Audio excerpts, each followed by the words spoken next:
Now at 6, a structure fire in Altamont, Kansas turns fatal for one man. Plus, Crawford County could soon have land for a new water treatment plant. And Big Brothers Big Sisters of Jasper and Newton counties host a tasty fundraiser. The 4 states' most watched news starts now. A devastating fire in southeast Kansas claims the life of a local business owner. This is KOAM News at 6. I'm Tanya Bach. The fire happened last night in Altamont, Kansas. Altamont Police Chief Michael Shields says 61-year-old Edward Escolas, who owned the motorcycle repair shop, was found dead at the scene. First responders called for mutual aid when they realized the intensity of the fire. Firefighters from 8 different communities responded to help bring the blaze under control. The cause of the fire is currently under investigation. Both the Kansas State Fire Marshal and the KBI are involved. Meteorologist Lindsay Gaffney joins us now with a first look at weather. Well, temperatures quickly dropping down into the 50s now, though still clear skies for the rest of the night. Winds are starting to pick up, though, gusting 15 to 20 miles per hour across the area. Those are just going to continue to strengthen as we head into the overnight hours tonight and through Saturday as well. Now, outside of clouds and winds increasing, nothing else is really going to be going on until Sunday. We've got clear skies through the rest of the evening, mostly cloudy skies towards Saturday evening, but to start your day, it's going to be a little sunny though. Now, winds are gusting up to 25 miles per hour tomorrow. Rain showers will start later in the evening, if not overnight on Sunday. And not much going on. We do have heavier rain though coming in on Monday, and I'll have all those details coming up. All right, thanks, Lindsay. The Crawford County Commissioners got off to an early start today. On the agenda this morning, a resolution to use the property located at 292 South 150th Street in Girard, Kansas, for the construction and operation of a new water treatment plant. The resolution requires a rezoning of the property from agriculture to commercial, and that resolution was passed and signed. The Crawford County Board of Canvassers also met this morning to review the election results from November 5th. The board went over challenged and provisional ballots in the county, and there were 178 uncounted ballots and 391 counted ballots. Final results report was also tabulated. That report will be certified in writing to all the respective entities that have offices on the ballot for election. Canvass meetings are an essential part of ensuring election integrity and transparency. The SEK Recycling Center in Pittsburgh cut the ribbon today on a new paper baler. They reached their goal of $10,000 through grants and donations for the machine in May and recently installed it. The staff and crew have been using it now for a few months. So unlike previous balers, it is significantly larger. It's got this nice little conveyor belt that allows you to load stuff in from the floor that it then puts into the baler itself and then pushes it together, unlike the other ones that we have that you kind of have to climb on top of and is kind of awkward, and simplifies a lot of processes for it. The SEK Recycling Center is open for drop-offs from 10 a.m. to 5 p.m. on Tuesdays and Thursdays, and from 9 to 3 on Saturday. The community came out to support a big cause today. Big Brothers Big Sisters of Jasper and Newton counties partnered with Community Bank and Trust and the Show to raise funds for the organization. The event also got a financial boost thanks to the Ghetto Tacos food truck. I love the fact that Ghetto Tacos wants to give back.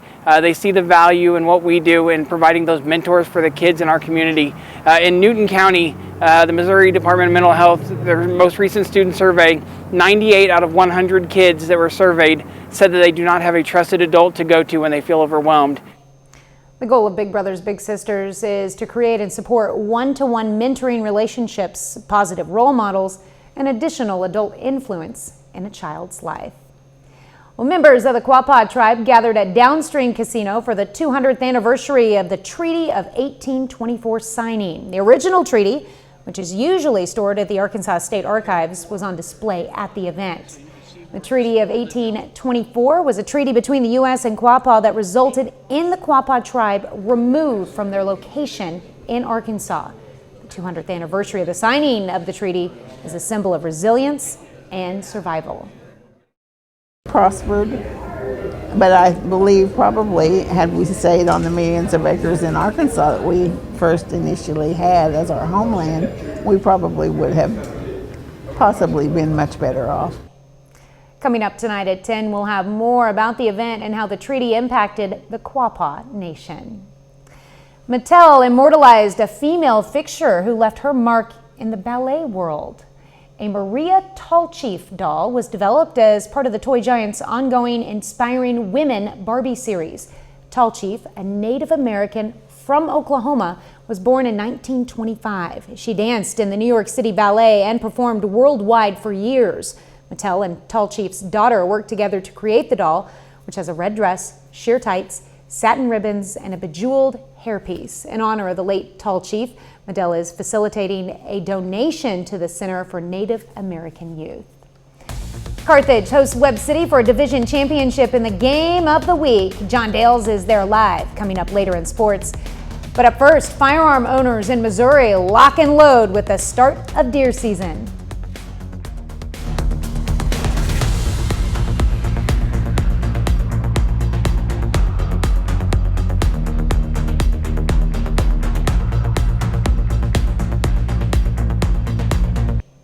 Missouri firearms deer season kicks off in the morning, and by this time tomorrow, many hope to have notched their deer tags for the season. From safety regulations, chronic wasting disease to share the harvest, deer season can be an exciting time, but also one where you can help your neighbors in need. Chris Bryant has what you need to know. It starts on November 16th and ends on November 26th. The November firearms deer season is the biggest hunting event in Missouri. For many, college football and weekend plans take a backseat. More than 500,000 are expected to take part this year. Most of those people are going to be out in the woods on the opening weekend. While those rabbits are safe from hunters, it's important for those going out into the woods to remember hunter education and be safe. Hunter orange, yeah, is good. It's good whether you're hunting or whether you're hiking. This time of year, if you go in the woods, just the general idea during the modern firearm seasons, just wear your hunter orange. And keep your safety on until you're ready to shoot. You know, where the rubber meets the road is knowing what your target is and knowing what's beyond it. Some just don't understand the excitement for hunters.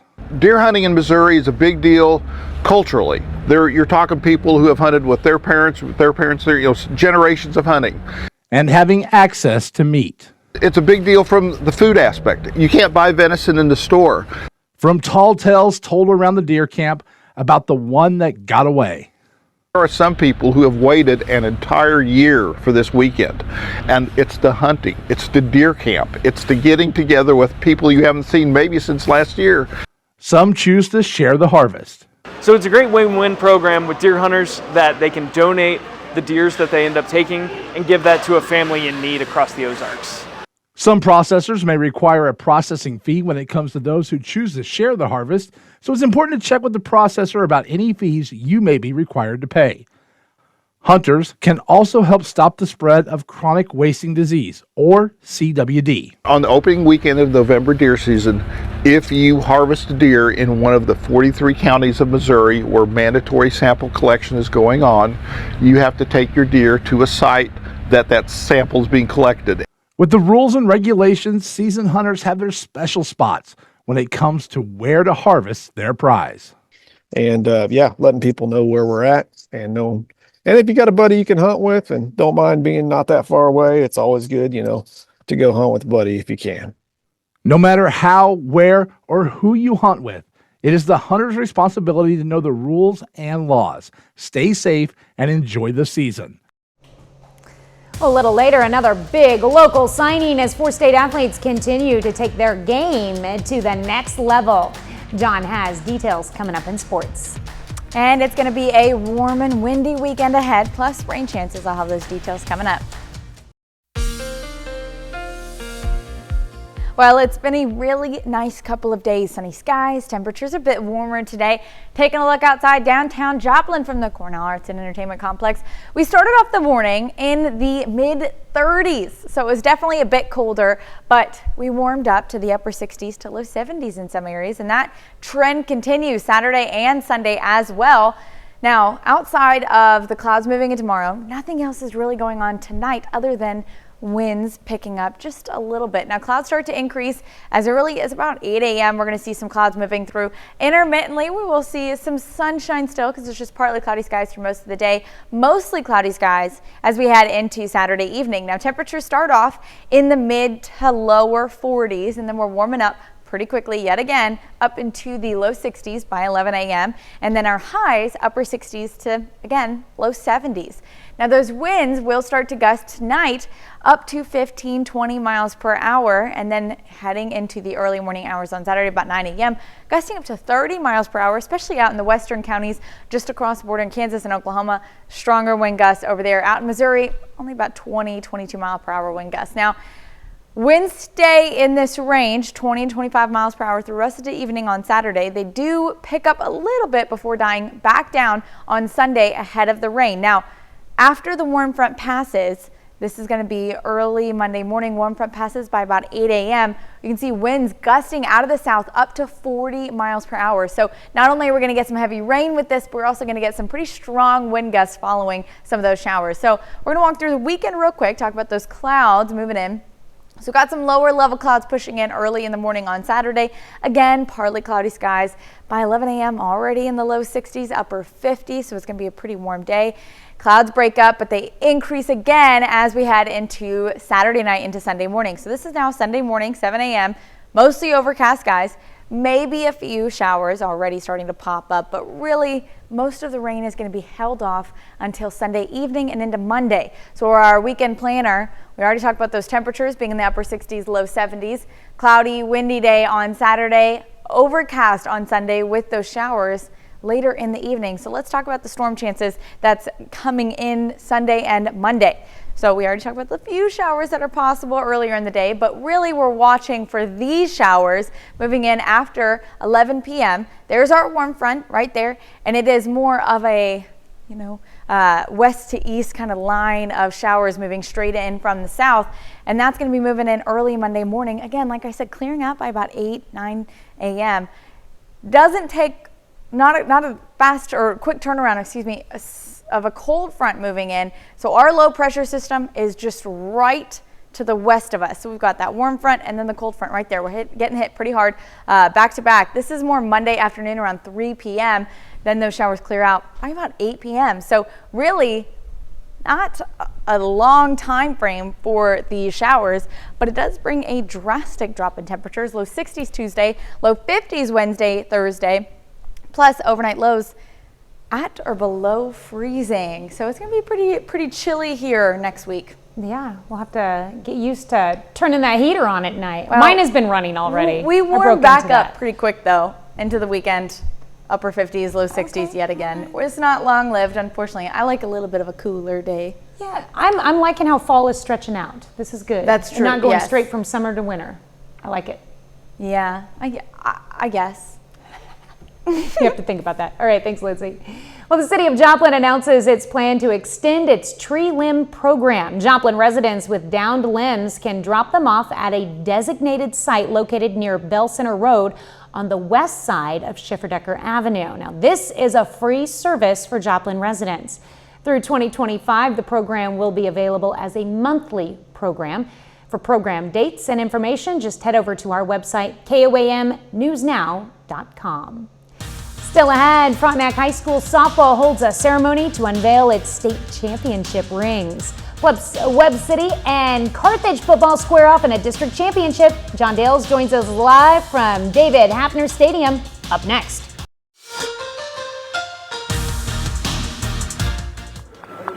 Hey, and welcome to David Hafner Stadium for our high school football game of the week. It's Carthage and Webb City, and it's a district championship game. And we've got a huge night of high school football playoffs all across the 4 states. But before we dive into that, though, let's get started with some softball news. And Fort Scott High School senior Allie Brown signs this morning to join Pittsburgh State softball. As a junior, Brown was a first-team All-State infielder, according to Sports in Kansas, and she was a unanimous first-team All-SEK infielder as well. She says the opportunity to play for the Gorillas is a dream come true. It's close to home, and the environment is just, I love it. Like, I've always grown up going to Pitt State games, basketball, football, anything. Like, I just love Pitt State, and it's just very homey.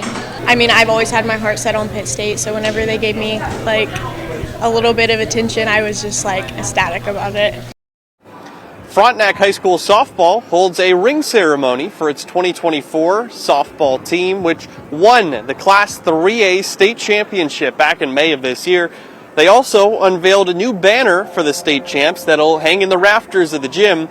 Now, the Raiders put together a 28-2 record, and they won the final 9 games of their season. It was really great to see the girls again, and kind of give them that moment of success in front of their peers in their school and their community who supported them all season. And it's always a great day when you get to hand out a state championship ring to a great group of kids. Some of these girls are getting their second state championship ring in their tenure, and I mean, that's just amazing for kids. And, for the young kids getting a taste of it and getting one of those so early in their career, hopefully keeps them hungry to keep working hard. And, I'm blessed with a great group of kids, and anytime I get to spend with them, I feel very fortunate. Well, back to high school football. This is the first week where Missouri, Kansas, and Oklahoma are all into the playoffs. Now, we'll get started with our game of the week. That's where warm-ups are taking place right behind me, Carthage and Webb City. These two also met in last year's district title game. That was a 42-7 Webb City victory. They also played each other earlier this season. That was on October 18th. Carthage won that one 14-13 on the road at Webb City. Elsewhere in Missouri, Seneca is 10-0. The Indians are at home tonight for a Class 3 District 6 championship game against Forsyth. They're coming off a blowout win over Aurora last week. And in fact, no team has come within 20 points of Seneca all year. Their average margin of victory is 40 points. In Kansas, Class 4A, Chanute is at home for sectionals tonight.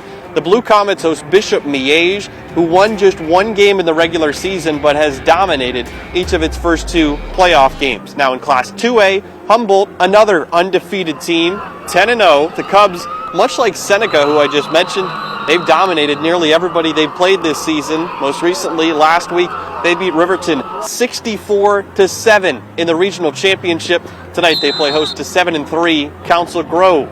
Then in Oklahoma, tonight's the first round of the playoffs. Miami starts its postseason journey at home at NEO. The War Dogs face Hilldale, who is 6-4 in the regular season. Kickoff tonight at Red Robertson Field is at 7 p.m. We're going to have the highlights from all of those games and a lot more coming at you tonight at 10:15. That's our final episode of 4 State Friday Night right here on KOAM. But for now, that's it for sports. We'll be back after this. Here's a look at what's coming up on KOAM News at 9 on Fox 14. Members of the Quapaw tribe take a look back on 200 years of the Treaty of 1824. Plus, we've got some advice from the experts on how to get the most for your money on your holiday travel. And President Joe Biden finishes up his term with a diplomatic whirlwind. Those stories and a lot more tonight on KOAM News at 9 on Fox 14. Final check of the weather. Well, it's looking pretty good for at least for the next day. Cloudy skies start to increase as we head into Saturday night and Sunday. Overcast with showers coming in the overnight with rain most of the day on Monday. Heavy rain. No severe threat, though. It's a perfect night for Friday night football. Yes, it is. All right. Well, thank you for watching, and we will see you right back here at 10. Have a great night and an even better weekend.